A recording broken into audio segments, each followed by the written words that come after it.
The truth story channel में आपका स्वागत है। आज की चर्चा है ब्रह्म मुहूर्त में इन सपनों का दिखना माना जाता है सबसे शुभ। देखते ही देखते बरसने लगते हैं पैसे। तो आइए इस टॉपिक पर बात करते हैं, ठीक से विश्लेषण करते हैं कि ऐसा कौन से सपने हमारे जीवन में आते हैं और आर्थिक स्थिति मजबूत होती है। अगर आपको ब्रह्म मुहूर्त में ये चीज़ें दिखे तो आपको खुश हो जाना चाहिए। जब आपको ऐसे सपने दिखें तो यह जीवन में आने वाले शुभ संकेतों की तरफ इशारा करते हैं। तो हमें सोते समय कई तरह के सपने आते हैं। इन सपनों का कोई महत्व हो ये ज़रूरी नहीं है, लेकिन कई बार कुछ ऐसे सपने भी होते हैं जो हमारे दिल में अंदर तक जगह बना लेते हैं। इनका अलग ही मतलब भी होता है। अगर आपको कुछ ख़ास तरह के सपने आते हैं तो वे आपकी ज़िंदगी के पूरी तरह से बदलने की क्षमता रखते हैं। तो स्वप्न शास्त्र में कुछ ख़ास तरह के सपनों का जिक्र भी किया गया है और इनके बारे में कहा भी जाता है कि अगर आपको सपने में कुछ अलग तरह की चीज़ें दिखाई दें तो आपकी किस्मत खुल चुकी है या आपके जीवन में कोई बड़े बदलाव होने वाले हैं।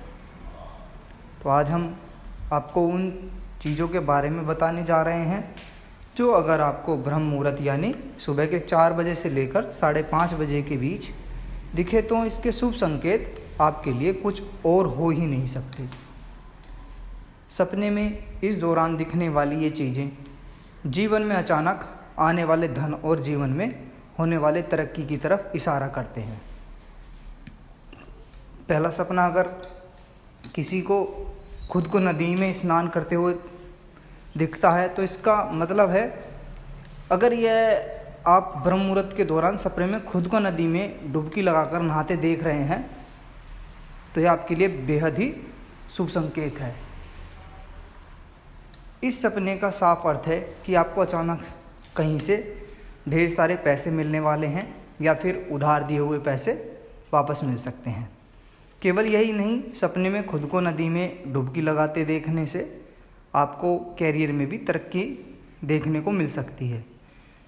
और इसी तरह अगर सपने में आपको पानी का घड़ा दिखाई दे, दूसरा टॉपिक है ये, तो सपने में पानी से भरे हुए घड़े को या फिर कलश को देखना भी बहुत शुभ माना जाता है। सपने में यह दिखे तो यह पैसों से जुड़े फ़ायदे के साथ ज़मीन से जुड़े फ़ायदों की तरफ भी इशारा करते हैं। आपको सपने में पानी से भरा हुआ घड़ा दिखे तो यह बिगड़े हुए कामों के बनने का या फिर इसी तरह के किसी समाचार की तरफ इशारा करता है। और तीसरा हम बात करेंगे अनाज के ढेर का दिखना। अगर ब्रह्म मुहूर्त में सपने में अनाज का ढेर दिखता है तो वो बेहद शुभ माना जाता है। इसका साफ मतलब होता है आने वाले कुछ ही समय में आपके अटके हुए काम पूरे हो सकते हैं। अगर सपने में अनाज का ढेर दिखे तो इसका ये अर्थ भी होता है कि आपको अचानक से कहीं से पैसे मिलने वाले हैं। धन्यवाद। ओम नमः शिवाय।